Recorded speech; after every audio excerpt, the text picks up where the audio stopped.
Hello student, आप लोग कैसे हो? आशा करते हैं आप लोग अच्छे होंगे। लास्ट क्लास में मैंने आपको सॉल्यूशन के बारे में बताया था। सॉल्यूशन में मैंने आपको mass percentage, volume percentage, normality, molarity, part पर मिलियन के बारे में मैं आपको थ्योरेटिकल जानकारी दी थी। आज के क्लास में मैं आपको कुछ न्यूमेरिकल, इससे बेस कुछ न्यूमेरिकल दूंगा ताकि आपको और अच्छी क्लियरिटी आ जाए इस टॉपिक पे। स्टूडेंट, एक क्वेश्चन दिया है मैंने आपको, ये वेट परसेंटेज पे है। क्वेश्चन क्या है? Calculate the concentration of solution that is obtained by mixing 300 gram of 25% solution of ammonium nitrate with 150 gram of 40% solution of ammonium nitrate. कहने का मतलब क्या है कि अगर आप 300 ग्राम और 25% को मिक्स करते हैं 150 ग्राम और 40% सोल्यूशन अमोनियम नाइट्रेट से, तो इसमें अमोनियम नाइट्रेट का कंसंट्रेशन क्या होगा, ये आपको निकालना है। ये बिल्कुल आसान सवाल है। मैंने वेट परसेंटेज में आपको बताया था, वेट परसेंटेज का सवाल है। ये आपको मैं 2 मिनट का टाइम देता हूं, आप इसको सॉल्व कीजिए। देखिए, बहुत ही आसान सवाल था। कैसे सॉल्व किया है मैंने? टोटल मास का सोल्यूशन क्या हो गया? 300, 150, 300 प्लस 150, 450 हो गया। जोड़ दे, total mass of the solution क्या है? 300 plus 150 total mass of the solution हो गया। अब अमाउंट ऑफ सॉल्यूट कितना प्रेजेंट है? 300 ग्राम में 25%, तो amount of solute present 300 gram में 300 इंटू 25, 75 ग्राम। सेम 150 ग्राम में कितना परसेंट है? 40%। तो similarly amount of solute present in 150 of 40% solution कितना हो गया? 150 इंटू 40 इक्वल टू 60। यानी टोटल अमाउंट ऑफ सॉल्यूट कितना हो गया? ये हो गया आपका total amount of solute equal to 135। और सॉल्यूट मैंने क्या बताया था? वेट परसेंटेज के लिए क्या होना चाहिए? Total weight of solute upon total mass of the solution. कितना हो गया? कंसंट्रेशन ऑफ सॉल्यूशन कितना हो जाएगा? Mass of the solution equal to mass of the solute in gram into 100 divided by mass of the solution. Mass of the solution कितना हो गया? देखिए 450 और सॉल्यूट कितना है? 135। तो आंसर इसका क्या हो गया? 30%। ये बिल्कुल आसान सवाल था। आप लोग मैक्सिमम लोग आसानी से इसको सॉल्व कर पाएंगे। देखिए, नेक्स्ट सवाल है, नेक्स्ट क्वेश्चन है, calculate the molarity and normality of solution containing 40 gram NaOH dissolved in 2 litre of solution. आपको इस क्वेश्चन में नॉर्मलिटी एंड मोलरिटी निकालना है। कब? जब 40 ग्राम NaOH डिजोल्व है कितने में? 2 लीटर ऑफ सॉल्यूशन में। मैंने हिंट दिया है, हिंट आपको थोड़ा सा आसान कर देगा। नॉर्मलिटी इक्वल टू ये होता है, ऑलरेडी मैंने आपको बता चुका हूं। 11th क्लास का जो मैंने इक्विवेलेंट वेट काफी डिटेल में बताया है, उसमें मैंने बता चुका हूं नॉर्मलिटी के बारे में। और 12th क्लास का सॉल्यूशन है, उसमें ही मैंने बताया है नॉर्मलिटी के बारे में। ये मैं हिंट दिया हूं, इस हिंट से आप नॉर्मलिटी एंड मोलरिटी निकालिए। मैं आपको 2 मिनट का टाइम देता हूं। देखिए, ये काफी आसान सवाल था। ऑलरेडी मैं फॉर्मूला बता चुका हूं, नॉर्मलिटी और मोलरिटी का फॉर्मूला मैंने बता चुका हूं। देखिए, वेट ऑफ द सॉल्यूट क्या हो गया? 40 ग्राम ऑलरेडी दिया हुआ है, डिजोल्व है। यानी मैंने बोला था जो डिजोल्व होगा वो सॉल्यूट होगा। तो wait of solute 40 gram. Equivalent weight of solute क्या होता है? चूंकि NaOH है, NaOH का इक्विवेलेंट वेट क्या होगा? 40। इक्विवेलेंट 40 क्यों है वो मैं ऑलरेडी 11th के क्लास में बता चुका हूं। आप मेरे चैनल सर्च करके आप वहां से आप देख सकते हैं, है ना। तो नॉर्मलिटी क्या हो जाएगा? मैंने क्या बताया? Wait of the solute upon equivalent weight of solute. और चूंकि लीटर कितना दिया? लीटर वॉल्यूम इन लीटर कितना दिया हुआ? 2 लीटर। तो 2 से डिवाइड हो जाएगा, यानी 1/2.5 नॉर्मल। ये हुआ आंसर नॉर्मलिटी। सेम मोलरिटी के केस में क्या होता है? Wait of the solute upon molecular weight of the solute. यहां पे नॉर्मलिटी के केस में क्या लेते हैं? इक्विवेलेंट वेट लेते हैं, और मोलरिटी के केस में मॉलिकुलर वेट लेते हैं। तो ऐसे याद रखना, molarity molecular weight, normality equivalent weight upon volume in litre. तो क्या हो गया? वेट ऑफ सॉल्ट ऑलरेडी दिया हुआ है 40, मोलर वेट भी इसका 40 होता है NaOH का। वॉल्यूम कितना है 2 लीटर, 1/2 इक्वल टू 0.5। यानी इस केस में NaOH के केस में चूंकि इक्विवेलेंट वेट और मोलर वेट सेम होता है, इसलिए इस केस में आपका नॉर्मलिटी एंड मोलरिटी दोनों ही इक्वल है। और ऐसे निकालेंगे इजी वे में। ये तो मैं आपको बताने में इतना टाइम लगा दिया, बाकी ये बिल्कुल सेकेंडों का सवाल है, सेकेंडों में सॉल्व होगा। नेक्स्ट क्वेश्चन है, कंसंट्रेटेड सल्फ्यूरिक एसिड इन बोतल is labelled as 49% H2SO4 by mass and its density is 1.5 gram per centimetre cube. ये डेंसिटी की यूनिट है। तो क्वेश्चन में क्या है, आपको कैलकुलेट करना है मोलरिटी, नॉर्मलिटी एंड मोलरिटी। अगर लास्ट क्लास अगर आपको अच्छे से याद होगा तो मैंने इसका बता दिया था नॉर्मलिटी, मोलरिटी और मोलरिटी कैसे निकालते हैं। तो हिंट जो मैंने ये दिया है, ये हिंट केवल आपको एग्जाम में नहीं देगा, मैंने केवल हिंट दिया है ताकि आपको आसानी से आप इसको सॉल्व कर सके। देखिए एक क्वेश्चन फिर समझा देता हूं मैं कि एक बोतल है, इस बोतल में 49% का सल्फ्यूरिक एसिड उसमें है ना, और उसकी डेंसिटी क्या दिया है 1.5 ग्राम पर सेंटीमीटर क्यूब। कहने का मतलब हिंट मैंने आपको दे दिया कि 49% H2SO4 का मतलब हुआ कि 100 ग्राम में 49% ही सल्फ्यूरिक एसिड है, रेस्ट क्या है उसमें पानी है। यानी 49 ग्राम सॉल्यूट और ये क्या हो गया सॉल्यूशन। तो आपको मैंने बस हिंट दिया है, एग्जाम में हिंट नहीं देगा, लेकिन मैंने आपको हिंट दिया, आप इसको सॉल्व कीजिए। मुश्किल से 1 मिनट का भी सवाल नहीं है ये, आपको मैं 2 मिनट दे रहा हूं, इसको सॉल्व कीजिए। मैंने सॉल्व कर दिया है, काफी आसान सवाल है। आपको देखिए इस तरह के सवाल में सबसे पहले आपको सॉल्यूट और सॉल्यूशन समझ लेना, सॉल्यूट वेट और सॉल्यूट समझना है। सॉल्यूट आपका है तो इक्विवेलेंट वेट ऑफ सॉल्यूट मिल जाएगा आपको, मोलर वेट ऑफ सॉल्यूट मिल जाएगा और वॉल्यूम मिल जाएगा। नॉर्मलिटी के केस में क्या चाहिए, नॉर्मलिटी में आपको केवल क्या चाहिए, wait of the solute, equivalent weight और वॉल्यूम। मोलरिटी के केस में क्या चाहिए आपको, wait of the solute, molar weight और वॉल्यूम। ये 3 चीज आपको मिलेगा, आपको मिल जाएगा। तो आपको ये 3 चीज ढूंढने हैं। देखिए मैंने बिल्कुल आसान वे में समझाया है। डेंसिटी कितनी है ऑलरेडी दिया हुआ है 1.5 gram per centimetre cube.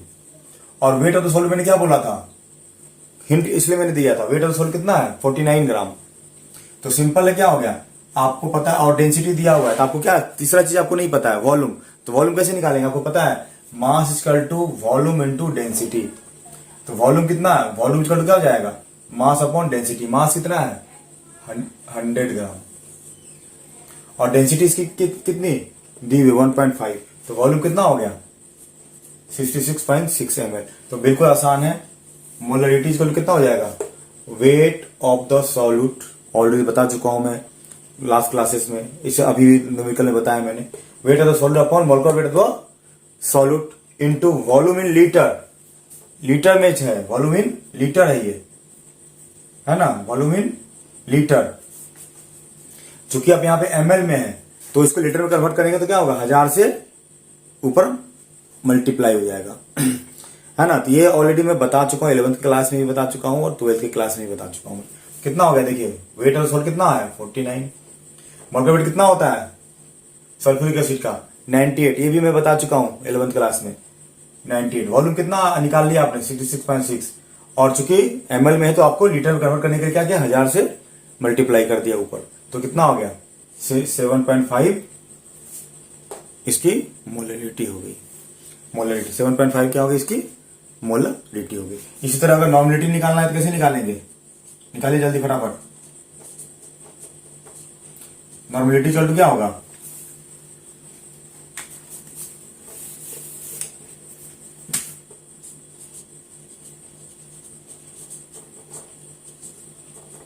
Normality equal क्या हो जाएगा, wait of the solute upon equivalent weight of the solute into volume इन किस में लीटर में। तो यहां पे वेट ऑफ द सॉल्यूट कितना है 49, इक्विवेलेंट वेट कितना होता है सल्फ्यूरिक एसिड ऑलरेडी मैं बता चुका हूं 49, वॉल्यूम कितना है 66.6 इंटू 1000 से मल्टीप्लाई हो गया ऊपर, कितना होगा ये 15।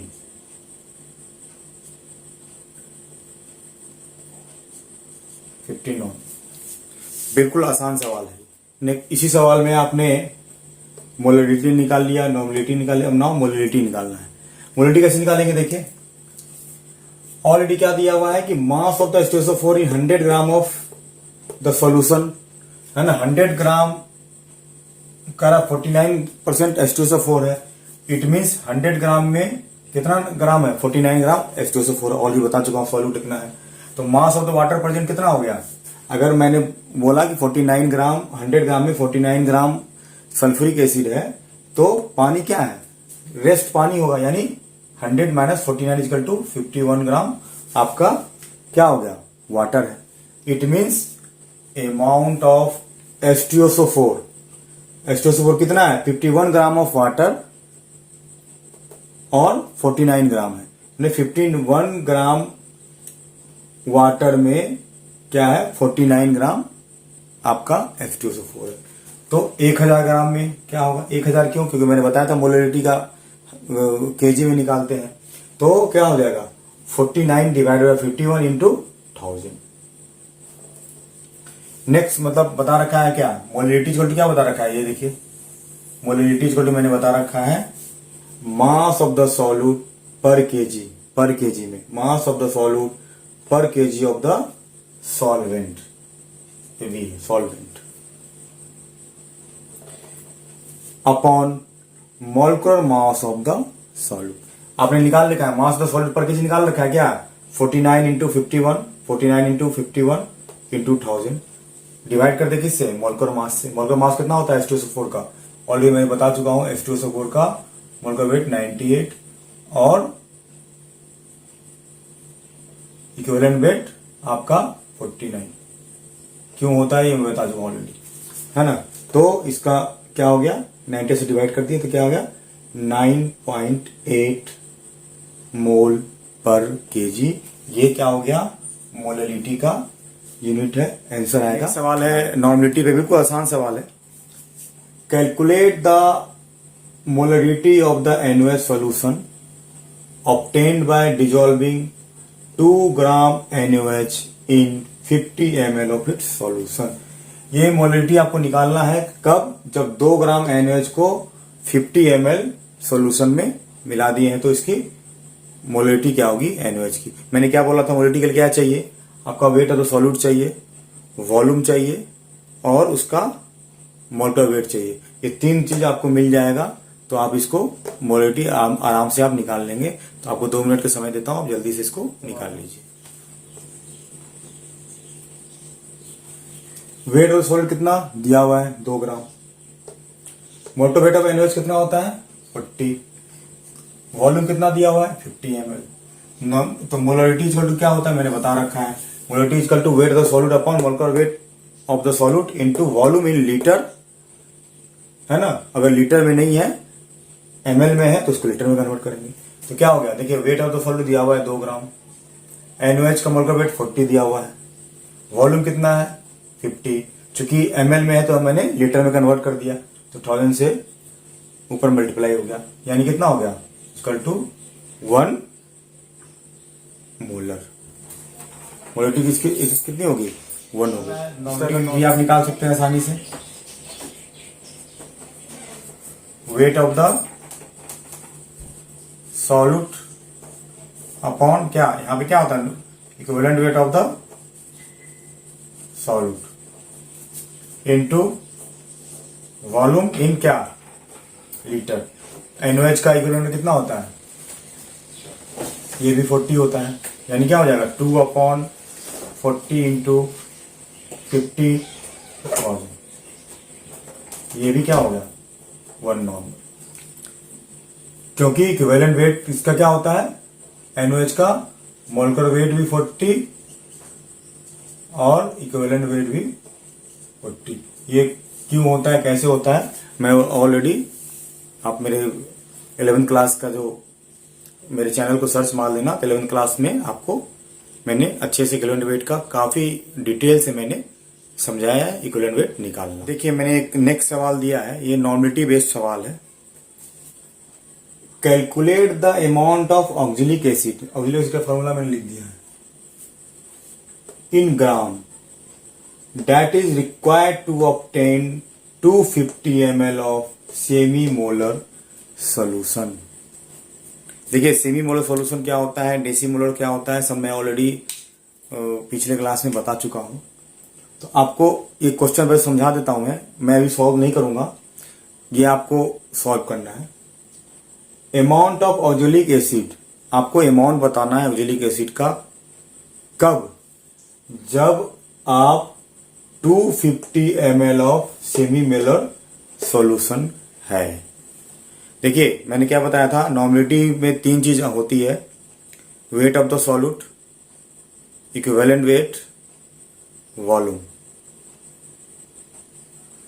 यहां पे आपको क्या निकालना है, चूंकि वेट निकालना है तो यहां पे आपकी नॉर्मेलिटी दी हुई है, वॉल्यूम दिया हुआ है, तो निकालना क्या है आपको, वेट दिया हुआ। इक्विवेलेंट वेट आपको पता ही है, ऑक्जेलिक एसिड का मैं बता चुका हूं। तो आपको 3 चीज दी हुई है, तो आपको चौथे चीज आसानी से निकल जाएगा।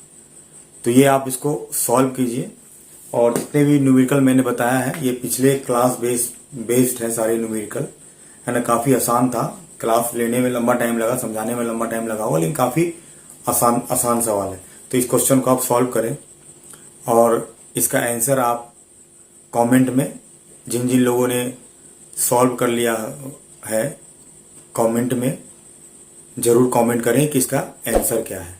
अभी मैं आपको 2 4 5 न्यूमेरिकल्स नेक्स्ट क्लास में और दूंगा, फिर उसके बाद मैं आपको सॉल्यूशन का और रॉट लॉ वगैरह मैं आगे नेक्स्ट क्लासेस में या नेक्स्ट टू नेक्स्ट क्लासेस में आपको मैं इसके बारे में बताऊंगा।